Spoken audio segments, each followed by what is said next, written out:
NHS Librarians, Mrs. Plord and Mr. Hart. We'd like to share some great titles that we've read to help you select a summer reading book. We also invite you to stop down and see how we've rearranged our fiction collection to make it easier to find the types of books you're interested in. We've arranged the collection into 14 categories by topics, such as sports, mysteries, action, and romance.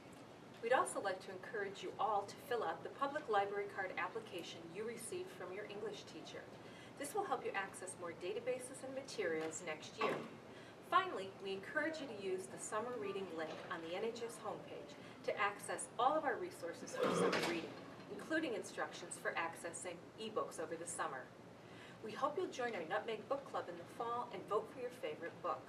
Okay, it's time to get started with our favorite books. We're going to begin in mystery or suspense with 6 Months Later by Natalie Richards. This romantic thriller mystery concerns Chloe, who wakes up from a nap in study hall to find that 6 months have passed and she is now living a completely altered life. Her mediocre former existence has been replaced. Her rather quiet life, with average grades, has been exchanged for exceptional high SAT scores, the boyfriend she's dreamed about, and an angry ex-best friend. Chloe embarks on a quest to unravel the mystery of her memory loss, with a surprising and climactic ending.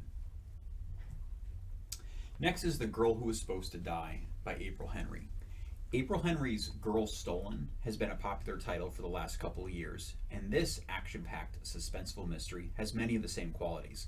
16-year-old Katie wakes up in an unfamiliar cabin, 2 fingernails ripped out, and no memory of who she is or why she's being held prisoner. She has little time to unravel this mystery and save herself and her family. Is she an escaped patient from a nearby mental institution, as some are claiming, or is she the victim of a terrible crime? I have one mystery on my list called All the Truth That's in Me by Julie Berry. This was an Edgar Award nominee for Mystery of the Year. One reviewer described this one as The Scarlet Letter meets Speak. And although the setting feels like a religious community of colonial times, the author doesn't really give you a specific time and place, so the mystery and the main character's anguish remain the focus of the story. 16-year-old Judith has returned after being held prisoner for 2 years and silenced by cutting out part of her tongue. Another girl went missing at the same time, and her body is found in a stream. Only Judith knows the truth of what happened to Lottie, but her muteness leaves her an outcast in the village, and the truth stays bottled up inside her until she finds her voice again. This was written in short mini chapters, and the mystery unfolds in pieces to make this a really solid, enjoyable read. We're going to move into the science fiction, fantasy, and dystopian area, and my first title is Atlantia by Ali Condé. Fans of Ali Condé's Match series will appreciate her newest fantasy adventure, which is a standalone title that has just about everything: a crumbling underwater world, a murder mystery, a romance, a sinister plot, and some long-protected secrets. Ultimately, twin sisters Rio and Bay, who are separated in the worlds of above and below, will have to find a way to reunite to save Atlantia. Condé weaves in elements of mythology and is able to create a world that feels real. My science fiction thriller is called Brainjack by Brian Faulkner. This is a dystopian near future where neuro headsets have replaced computer keyboards. So when you slip on a headset, it's the internet at the speed of your thoughts. For teen hacker Sam Wilson, a headset is a must. But as he masters the new technology, he has a terrifying realization that pits him against the government in an effort to save the free-thinking world. This is a techno-thriller that reads like a movie and is definitely for fans of Ready Player One. A sci-fi or fantasy title on my list is Sasquatch. After his parents' divorce, Jake moves with his dad to a quiet, remote corner of Connecticut, into the home of his late great-uncle Horace. Uncle Horace was quite the eccentric and had devoted much of his life to tracking and studying the Sasquatch. Unexpectedly, Jake falls into his uncle's obsession with surprising results. The local setting here in Connecticut and allure of the mysterious Bigfoot make this a fun read. Moving into the realistic fiction category, a title of mine is Reality Boy by A.S. King. When Gerald was 5, his family signed up for a reality TV show featuring a nanny, really an actress, brought in to help sort out a dysfunctional family.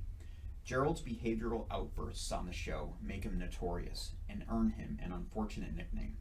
The result is perhaps good television, but a seriously damaged and angry young man who struggles to normalize in his teenage years. An interesting and realistic set of characters help create a memorable story. One of the favorites on my list this year is Kindness for Weakness. The author, Sean Goodman, worked at a juvenile detention center, so he writes from experience about 15-year-old James, who winds up in a notorious facility, thanks largely to a messy home life and the bad influence of his older brother. James is completely out of place and struggles to better himself while he serves his time. This book had an ending I truly didn't expect. It's a read-alike to popular titles such as Walter Dean Meyer's Monster, Todd Strasser's Boot Camp, and the recent Nutmeg nominee Kings of Colorado. Another realistic fiction title on my list is The Pitcher. And The Pitcher is a story of Ricky, a young man with a strong arm, not much control, and the deck stacked against him, as he works to make his high school baseball team. Ricky and his mom seek the help of a washed-up, damaged former major leaguer who seems to be Ricky's only chance. This is kind of classic sports fiction with many life lessons and some social issues sprinkled into a story about a likable underdog. I have 3 realistic titles on my list this year, the first of which is Hello, Goodbye, and Everything in Between by Jennifer Smith. It's a story about high school sweethearts who, on the last night before they leave for college, revisit meaningful locations to decide the fate of their relationship. Claire is the logical one who thinks they should break up. Aiden is the romantic who thinks they should stay together. I thought this would read like a formulaic romance, but I was pleasantly surprised by its depth and inclusion of other relationships, such as leaving your friends and your family. I think upperclassmen who are approaching the transition to college will really identify with the realistic characters and situations in this book. It was optioned recently by TriStar Pictures to be made into a movie. Second one is Challenger Deep by Neil Shusterman, who wrote the Unwind series that some of you may have read. This is a very different subject matter. This realistic title is a Nutmeg nominee. It's about Caden Bosch, who lives in 2 worlds. One is his real life with his family, his friends, and high school. Here he is paranoid for no reason, thinks people are trying to kill him, and demonstrates obsessive-compulsive behaviors. In his other world, he's part of the crew for a pirate captain on a voyage to the Challenger Deep, the ocean's deepest trench. Shusterman based this novel on his son's mental illness, and Brendan's input regarding his diagnosis of schizoaffective disorder and his psychiatric care make the novel ring true. It was really fascinating to get inside his head. The final realistic fiction I have is called All American Boys by Jason Reynolds and Brendan Kiley. It's a 2016 Coretta Scott King honor book. This book is written by 2 authors in alternating chapters from the perspectives of 2 high school students in the same grade, the same school, one black, one white. One of the boys is a victim of a shocking incident of police brutality, while the other boy witnesses the beating in terrified disbelief. As events unfold, the book explores the aftermath of police brutality, addressing the fear, confusion, and anger that affects entire communities. It's taken right out of the headlines. The voices and perspectives are what really make this book so powerful, and they'll leave you wanting to talk about it. I have a couple more titles on my realistic fiction list, beginning with Can't Get There From Here by Todd Strasser. This is a book that takes a look at a group of homeless teens living on the streets of New York. It's an honest portrayal of the often heartbreaking reasons for their current situations and the actions necessary to physically and mentally survive the dangers that life on the streets brings. Addiction, abuse, and serious illness are each explored through the various characters in this novel. And lastly for me on the realistic fiction is The Unfinished Life of Addison Stone, one of my favorites on my list again this year. Addison Stone is a truly gifted artist with a magnetic personality who takes the New York City art and social scene by storm at only 18 years old. The story of Addison's life is told through a series of interviews of those who knew her best. The photography and artwork that accompanies the story make for an authentic and interesting exploration of the fame, mental illness, and premature death of this young, gifted woman. I have one title of historical fiction on my list this year, and that's Rose Under Fire by Elizabeth Wine. This is a companion to Codename Verity, a Nutmeg book from last year. And in this one, we meet American pilot Rose Justice, who ferries Allied planes from England to Paris during World War II. The first quarter of the book, which begins in 1944, describes 19-year-old Rose's work, but the bulk of the book deals with her capture and imprisonment in Ravensbrück, the notorious women's concentration camp in northern Germany. The horror of the camp, with its medical experimentation on Polish women nicknamed rabbits, is difficult to read, but Wine also reveals that humanity can surface even in the worst of circumstances. This is a book I couldn't put down, and after I read it, I spent some time researching the Ravensbrück camp. This is one of the best titles I read this year.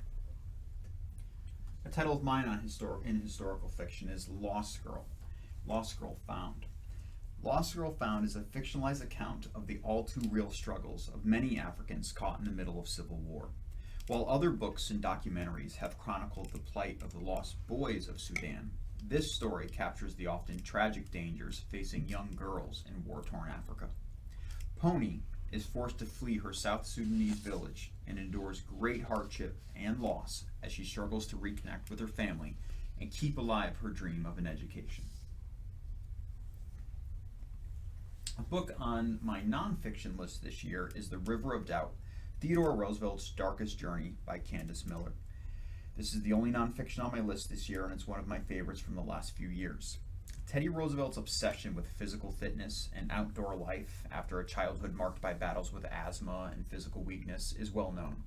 This is the tale of Roosevelt's expedition down the uncharted tributary of the Amazon River, complete with life and death danger at every turn. This would be the most physically demanding adventure of Roosevelt's life. It reads as part adventure and part biography, with a surprising amount of interesting science worked in as well. This is a great read for lovers of history. And we're going to end with two memoirs, the first of which is Between Two Worlds, My Life and Captivity in Iran by Roxana Saberi. Roxana Saberi was an Iranian-American journalist who lived and worked in Iran for 6 years before being taken from her home in the middle of the night and thrown into prison. This is her story of her arrest for espionage, her sham trial, and being sentenced to 8 years in prison. It's a very rare look at how many people are held in prison in Iran without due process, their whereabouts kept secret from their families, often held in solitary confinement, and also the severe psychological and physical abuses they suffer. Also included in this book are photos from inside Evin prison that Saberi was able to smuggle out of Iran. And the last book is a memoir called Tough as They Come by Travis Mills. And this is the last picture of Travis Mills with his squad. He was on his third tour of duty in Afghanistan. He wasn't scheduled to deploy again, but he volunteered so he could go back to lead his squad. 2 days later, on April 12th, he was caught in an IED blast 4 days before his 25th birthday. Travis survived to become one of only 5 soldiers from the wars in Afghanistan and Iraq to survive a quadruple amputation. His book begins on the day he is injured and moves back in time to fill in his history. Most of the book recounts his 3 tours in Afghanistan and his difficult road to recovery at Walter Reed Hospital. In a world where the word hero has become overused, his inspirational and remarkable story defines what a real hero is. So that's our featured list for 2016. We hope you have a great summer and read a book or two that you really enjoy.